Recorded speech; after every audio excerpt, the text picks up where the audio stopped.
Hola a todos, mi nombre es Jason Orlando Mendoza y junto a mis compañeras Joen de Lorena Ortega y Yasmina Adriana Parada les hablaremos de este grandioso tema que es la teoría transaccional de la lectura propuesta por Louise Rosenblatt. Esta teórica y pensadora nos decía que como tal no existe un lector genérico ni una obra literaria genérica, sino que realmente existen millones de lectores individuales que leen millones de obras individuales. Para citar un ejemplo, nosotros como curso podemos leernos la obra de Las travesuras de la niña mala de Mario Vargas Llosa. Y aunque habrán interpretaciones que converjan, como son la trama y pues la interpretación literal, esto no significa que nuestra interpretación sea idéntica, porque no existen dos personas que lean y que tengan el mismo sentido a un texto, porque para cada uno de nosotros el significado es íntimo y propio y este significado surge como producto de una transición particular que ocurre en un determinado lector con un determinado texto en un determinado contexto. La lectura es un diálogo con uno mismo y un diálogo con el autor. Por eso es que el término transaccional hace referencia a la acción y efecto de transigir, es decir, una, una relación recíproca, una relación doble y recíproca que se da entre lo conocente y lo conocido. El interés principal de Rosenblatt era hacer hincapié en este proceso recíproco que ocurre entre el lector y el texto, y ella definió a la lectura como un momento especial en el tiempo que reúne un lector particular y un texto particular que dan paso al significado. Y este significado que se crea cuando el lector y el autor se encuentran en los textos es mayor que el texto escrito o que los conocimientos previos del lector.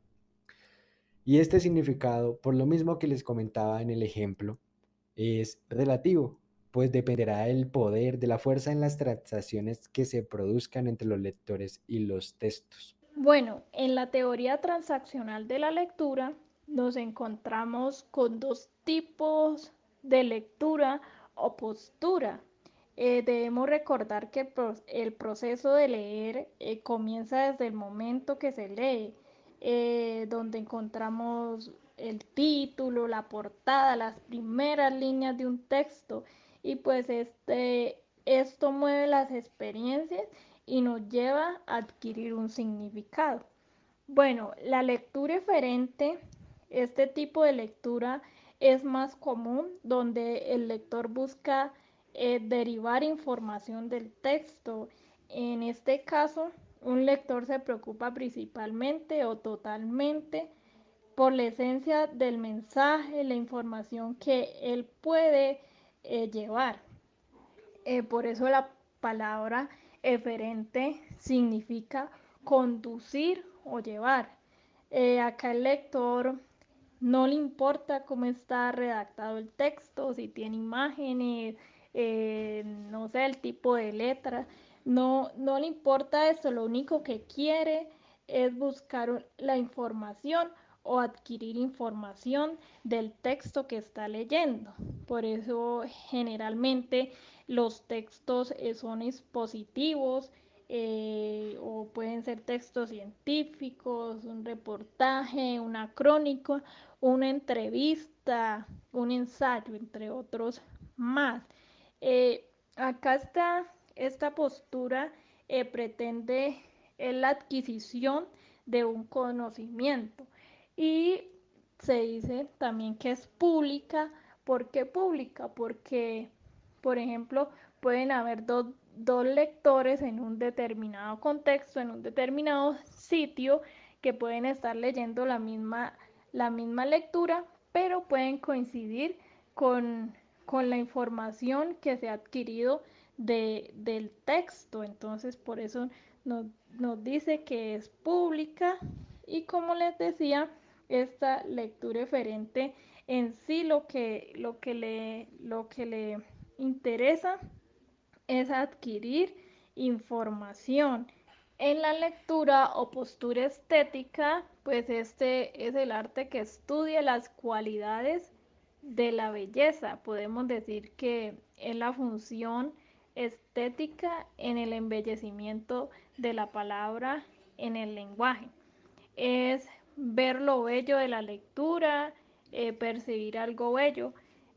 Por ejemplo, al leer un poema, una novela, al ver las imágenes de un texto, estamos leyendo estéticamente.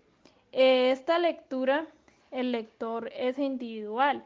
¿Por qué es individual? Porque cada uno tiene un significado diferente a la hora de leer un poema que el de otra persona. Tiene que recurrir a las experiencias personales para infundir o crear un significado estético de una palabra o de un conjunto de palabras. También la lectura estética pues ayuda a los lectores individuales a crecer en la autorreflexión, la autocrítica, llevándonos a averiguar por qué se hizo una obra literaria de la manera que le hicieron, y estimula al lector a hablar con otros de de las experiencias leídas en un mismo texto. Pues la atención se centra en relacionar las vivencias, los sentimientos, las ideas que afloran durante la lectura. Entonces aquí en esta postura estética pues vemos reflejados los sentimientos, las sensaciones, opiniones o ideas de un texto. Y pues como les decía, esta lectura la encontramos más en poemas, en novelas. Bueno, acá les tengo un ejemplo de la palabra onda. En la postura eferente o la lectura eferente, si nos vamos si tenemos un texto con esta palabra, podemos decir que vamos a adquirir una información, que existen diferentes tipos de onda, por ejemplo, la onda del mar, de la luz, del sonido. Podemos tener conocimiento a la hora de leer el texto, que decimos a qué velocidad va y entre otros más aspectos.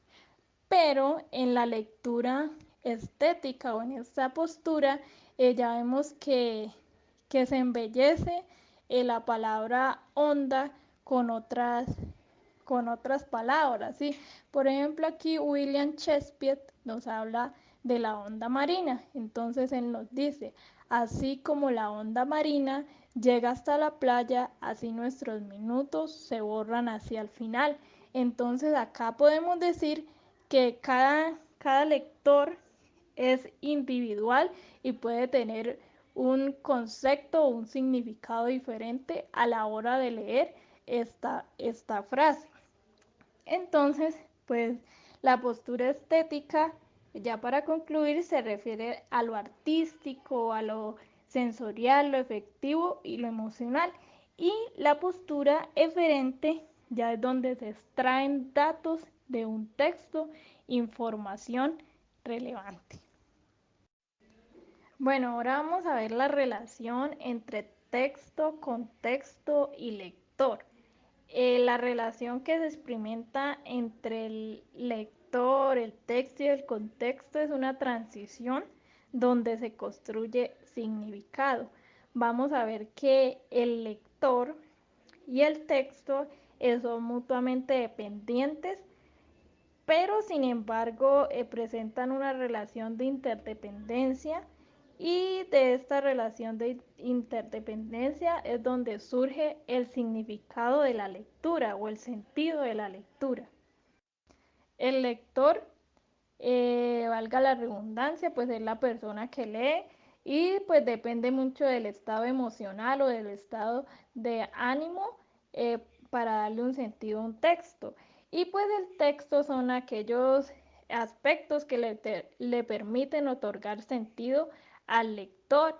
También el texto pues es ese conjunto de enunciados que componen un documento escrito. Y el contexto, ya nos vamos a la parte histórica, social, las circunstancias que nos rodean, el amor, el poder, entre otros. Bueno, nos vamos a centrar en la relación de contexto y texto. A partir del texto, pues el mundo que nos rodea adquiere un significado particular Cuando leemos, lo hacemos desde la época en que vivimos, desde el lugar, las personas que compartimos y pues por supuesto tiene que ver con la lectura, con la imaginación, la creatividad, nuestras experiencias personales, la visión del mundo, los valores. Podemos decir entonces que la lectura está situada en eso. Y la relación que existe de texto a contexto. Entonces, un texto es escrito en un momento, en un lugar determinado y es leído en otro momento y en otro lugar determinado. Como en la lectura y la escritura, todos los elementos del contexto están escritos en el texto, pero las palabras no son transparentes como están en el mundo. Por ejemplo, si tenemos la palabra perro, no es, no es un perro solo nos da la idea, ¿no? Y nos permite crear, pero no significa que el contexto nos exprese lo realmente que está en el contexto, no lo exprese en el texto.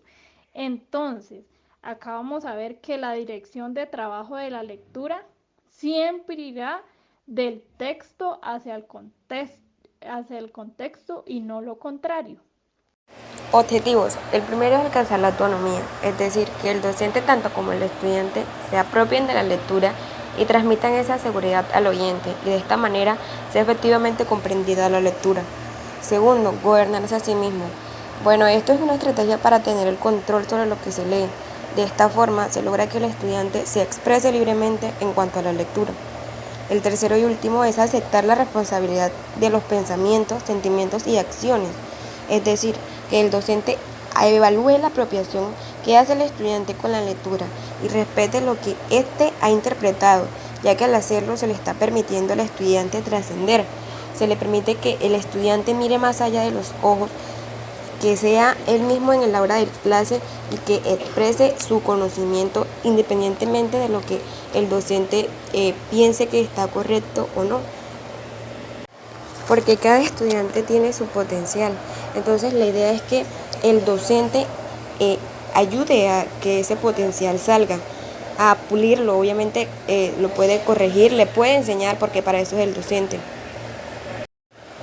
Biografía de Michelle Louise Rosenblatt. Ella nació el 23 de agosto de 1904. Fue antropóloga y profesora, aunque más conocida como investigadora. Hija de padres judíos y defensora de la Asociación Nacional para el Avance de la Gente de Color. Publicó su primer libro en 1931. Es la autora de la teoría transaccional de la lectura, el tema que estamos dando. A lo largo de su vida estuvo constantemente involucrada en el activismo político y en otros casos más importantes fue docente en varias instituciones y en varias universidades. Y finalmente ella falleció el 8 de febrero en el año 2005 debido a una insuficiencia cardíaca congestiva. Bueno, para terminar explicamos la estrategia que utilizamos para la teoría transaccional de la lectura de Michel Rosenblatt. Entonces, bueno, acá tenemos en el primer punto, lo cual nos pide que seleccionemos de acuerdo a la teoría transaccional de la lectura, debemos seleccionar a qué tipo de lectura o postura pertenece cada frase. Entonces ahí tenemos que al final de cada frase hay una línea en blanco y lo que ustedes deben hacer es colocar si es lectura eferente o lectura estética. En el segundo punto nos habla que elige una imagen que represente el trabajo de lectura de acuerdo a la relación texto con texto. Entonces usted debe elegir cuál imagen es la que nos dice o representa el trabajo de lectura. Y por último, en el tercer punto, es una sopa de letras. Entonces, en la siguiente sopa de letras debemos buscar las palabras relacionadas con la teoría transaccional de la lectura. Ahí buscamos cada palabra y pues en cada línea que tenemos ahí, pues las vamos colocando. Son 10 palabras las que debemos buscar.